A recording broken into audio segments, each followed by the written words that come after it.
రంగారెడ్డి జిల్లా సరూర్ నగర్ చెరుకు తోట కాలనీకి చెందిన గణేష్ విగ్రహాన్ని నిమజ్జనానికి తీసుకువెళ్తున్న మహిళలు యువకులపై అరబిందో కాలేజ్ చౌరస్తా వద్ద గుర్తు తెలియని వ్యక్తులు దాడి చేయడంతో తీవ్ర గాయాలయ్యాయి. పోలీసులు చూస్తుండగానే మహిళలపై దాడి చేస్తున్నా కనీసం రక్షణ కల్పించలేదని మహిళలు ఆవేదన వ్యక్తం చేశారు.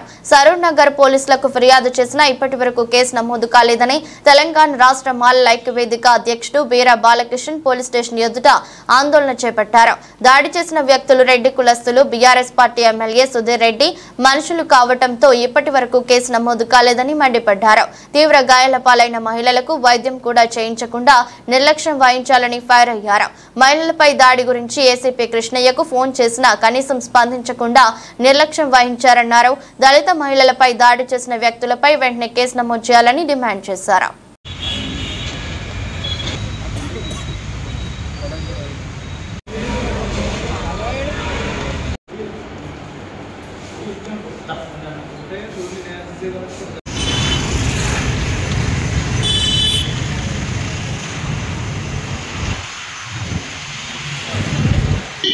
నిన్న చెరుకు తోట కాలనీ అనే అర్జున బస్తీలో వినాయకుని తీసుకొని మరి వెళ్తూ ఉంటే చెరుకు తోట కాలనీ నుండి కొత్త మన చైతన్యపురి మెట్రో స్టేషన్ వచ్చే దారిలో సరూర్ చెరుకు నిమజ్జనానికి తీసుకెళ్తున్నటువంటి మా కుటుంబ సభ్యులను మా యొక్క బస్తీవాసులను మరి అరవిందో కాలేజ్ దగ్గర జక్కిడి రఘువీర్ రెడ్డి ప్రతీక్ విజయ్ తో పాటు బాగా తాగి ఉన్నారు అంట. వాళ్ళు రాత్రిపూట బాగా తాగేసి మా వాళ్ళ వినాయకుడు తీసుకొని పోతా ఉంటే మరి వాళ్ళు అరే మీరందరూ ఈడ వినాయకుని పెట్టి వినాయకుని తీసుకుపోయేంత అర్హత మీకు లేదు, మీరందరూ కూడా గంజా కొడుకులారా, మీరంతా కూడా మాలమాదిగలు మీరందరూ, మరి మిమ్మల్ని ఈ ఇంత చౌరస్తా మీదకి వినాయకుని తీసుకొని వస్తారా, మీకు ఎంత ధైర్యం రా అని చెప్పి జక్కిడి రఘువీరారెడ్డి అని ఆయన అనుచరులు ఆయన అందరు కలిసి మా వాళ్ళందరినీ కూడా మా మహిళలని చూడకుండా కూడా ఇష్టమైన రీతిలో వాళ్ళందరూ కూడా దాడులు చేసి రాళ్ళు మరి అన్ని కూడా తీసుకొని వచ్చి చంపడానికి ప్రయత్నం చేసినటువంటి మరి జక్కిడి రఘువీరారెడ్డి అనుచరుల మీద సరూర్ పిఎస్లో రాత్రి 2:30కు ఇన్సిడెంట్ జరిగితే దిక్కు దివానం లేకుండా పొద్దున 5:30కు నేను వచ్చేసి మరి వాస్తవాలు తెలుసుకొని మరి ఇక్కడ పోలీస్ స్టేషన్లో కూర్చున్న తర్వాత సిఐ గారు వచ్చి సైదిరెడ్డి గారు వచ్చి మరి కాంప్లైంట్ ఇప్పుడు తీసుకున్నాడు ఆయన.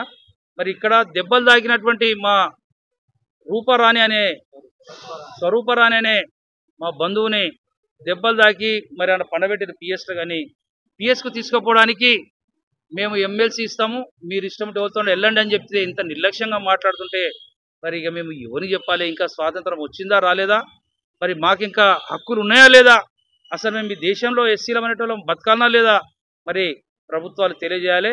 ఈ ఇష్యూను అంత ఈజీగా వదిలిపెట్టడానికి మేమందరం కూడా సుముఖంగా లేము. తప్పకుండా జక్కిడి రఘువీరారెడ్డి మీద ఆయన అనుచరుల మీద మరి మేము ఎందుకు వినాయకుని తీయొద్దో, మేము ఈ సమాజంలో ఎందుకు బతకొద్దో మరి జక్కిడి రఘువీరారెడ్డి వాళ్ళ టీం అందరూ కూడా చెప్పాలి. చెప్పకపోతే మరి ఏ విధంగా చేయాలనో మరి చర్యలు తీసుకోకపోతే పోలీసు వాళ్ళు ఎస్సీ ఎస్టీ అట్రాసిటీ 307 హత్యా ప్రయత్నం కేసు పెట్టకపోతే ఏ విధంగా చేయాలనో మరి ఒక గంట సేపట్లో మేమందరూ కూడా కార్యాచరణ తీసుకుంటామనే మాట మరి మీ అందరికీ కూడా తెలియజేస్తా ఉన్నాం. నేను విజ్ఞప్తి చేస్తా ఉన్నాను, స్వాతంత్రం వచ్చి ఇన్ని సంవత్సరాలైనా మరి మా మాలమాదిగలకు ఇంకా కూడా వినాయకుని బహిరంగంగా తీసుకుపోయి నిమజ్జనం చేసే అర్హత కూడా రాకపోవడం అనేది బాధాకరం అనే మాట నేను తెలియజేస్తా ఉన్నాను. ఎందుకు రాదో, మా హక్కులు ఎట్లా హరిస్తారో మరి ఈ ప్రభుత్వాలు కూడా తెలియజేస్తాం. పోలీసులు కరెక్ట్ యాక్షన్ తీసుకోకపోతే ఏసీపీ గారు కూడా చెప్పినాం, నేను చూసినాం లేవా అంటుండే ఆయన. ఏసీపీ గారు పాపం ఆయన కొద్దిగా నిద్రలు ఉన్నట్టుంది, కొంత వినాయకుల నిమజ్జనం ఉన్నట్టుంది. మాకు తెలిసిలే బాబుకి ఇవన్నీ మాట్లాడండి, సరే మేము బాధలు ఉన్నాం, ఆయన బాబు అన్న అరే అన్నా కానీ ఏసీపీ గారు పాపం ఆయన పెద్ద ఆఫీసర్ కాబట్టి మేము అనేక సంవత్సరాలుగా మేమంతా కూడా నిర్లక్ష్యానికి మరి అణిచివేతకు గురైనాం. ఏసీపీ గారు మమ్మల్ని తీసేసినంత మాత్రాన మాకేమీ ఇబ్బంది ఉండదు, మేము పోరాడతాం. తప్పకుండా మా వాళ్ళందరికీ న్యాయం జరిగే వరకు కూడా పోరాడతాం. నేను వచ్చిన తర్వాత ఇప్పుడు పొద్దున 2:30కి ఇన్సిడెంట్ జరిగితే 7 గంటలకు నేను వచ్చి పోలీస్ స్టేషన్లో మా కుటుంబ సభ్యులతో కూర్చుంటే అప్పుడు మరి ఎస్కాట్ ఇచ్చేసి సాయి సంజయ్ హాస్పిటల్కి ఎమ్మెల్సీ కోసం పంపించారు. ఇదంతా దారుణం మీ అందరూ కూడా తెలియజేస్తున్నా. పోలీసులు కనుక ఏమాత్రం ఇలా నిర్లక్ష్యం వహిస్తే ఏసీపీ గారు కొంత యాక్టివ్ పని చేయాలి. కృష్ణయ్య సార్ మీకు విజ్ఞప్తి చేస్తున్నాం, మీరు మమ్మల్ని తిట్టిరు, మీరు మమ్మల్ని ఎలా మాట్లాడి తెలిసిలేవా బాబు అన్నారు. సరే మేము బాబు కాదు కదా ఏం రాన్న పడడానికి సిద్ధంగా ఉన్నాం. కానీ మా వాళ్ళకి జరిగినటువంటి అన్యాయాన్ని నిజంగా మీరు న్యాయం చేయకపోతే ఏమి చేయాలనో నేను కార్యాచరణ ప్రకటిస్తానని చెప్పి నేను విజ్ఞప్తి చేస్తా ఉన్నాను. అంతలో పోతుంటే వాళ్ళు వద్దు వచ్చిండు పోతారని నేను దిగినందుకు నువ్వు ఇట్లా బుద్ధి ఇంటికి నూకేసి తొక్కిరు. ఎందుకు తొక్కుకుంటా కొట్టుకుంటూనే పోతున్నారు కానీ ఇందా ఉంటారని కూడా లేపలేదు. తొక్కిరు మొత్తం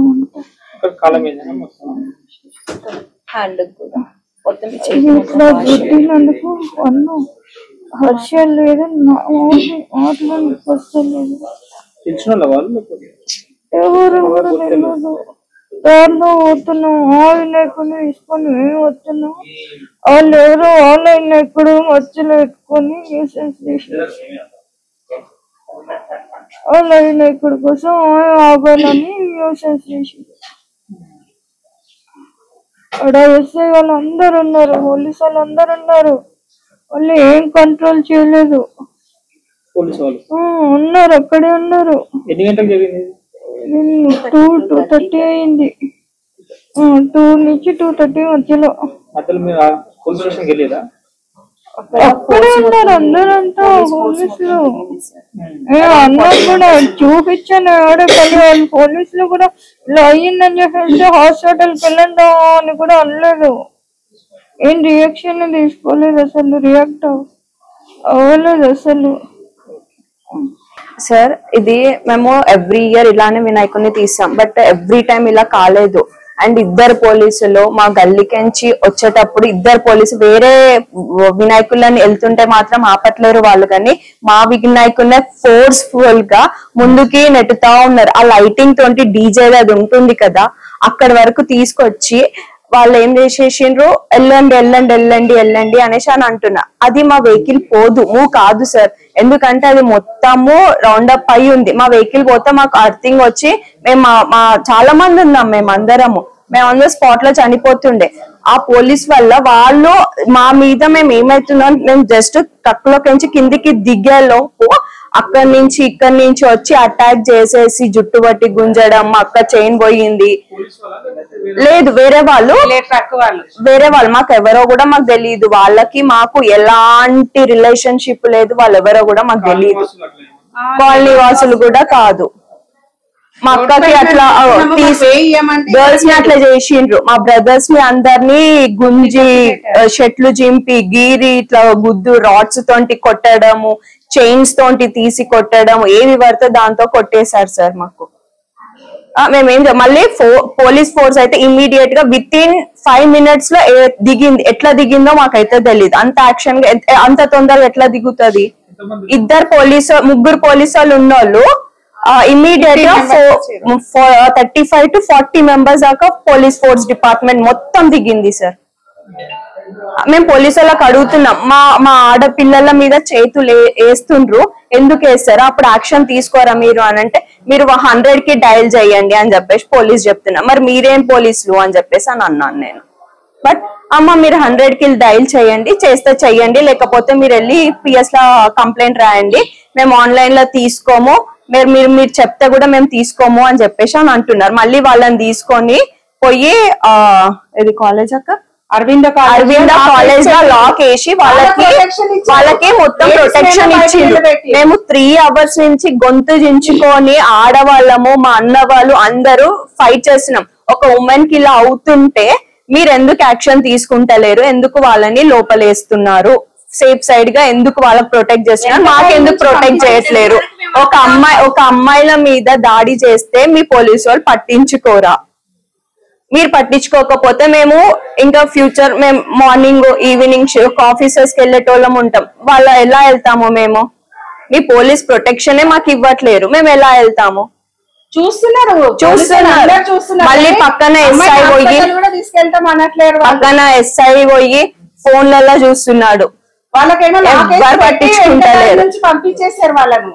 మమ్మల్ని రోడ్డు పైన నిల్చోబెట్టి 3-4 గంటలు లేడీస్ ని మేము ఎంత గొంతు జించుకొని అరుస్తున్నా గానీ అసలు ఏ పోలీసు తీసుకుంటలేరు. అండ్ పోలీస్ వాళ్ళు కూడా ఏమని చెప్తున్నారు అంటే, మీరు ఇప్పుడు గానీ మీరు వెళ్ళలేదు అని అంటే మేము మీ మీద లాఠీ చార్జ్ తీసుకుంటాం అని చెప్పేసి అని అన్నారు. మాట అనట్లేదు. సుధీర్ రెడ్డి మనుషులు అంట వాళ్ళు, సుధీర్ రెడ్డి తరఫు వాళ్ళు అంట వాళ్ళు.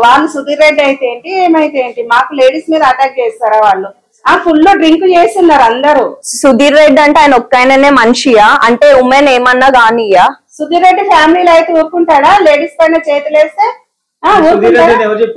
వాళ్ళు అంటున్నారు. కార్ పైన నేమ్స్ ఉన్నాయి, వాళ్ళ కార్స్ అక్కడ, వాళ్ళ కార్ ప్రూఫ్ కూడా మిమ్మల్ని చూసుకుంటాం అని అంటున్నారు వాళ్ళు. ఇంకా మీరు దొరికారా మళ్ళీ అని చెప్పేసి మా అందరిని, మా బ్రదర్స్ ని అందరినీ బెదిరించారు. ఇప్పుడు ఒక్కొక్కళ్ళు ఆఫీస్ కి వెళ్తున్నారు, వాళ్ళ మీద అటాక్ చేసేమన్నా చేస్తే ఏంటి?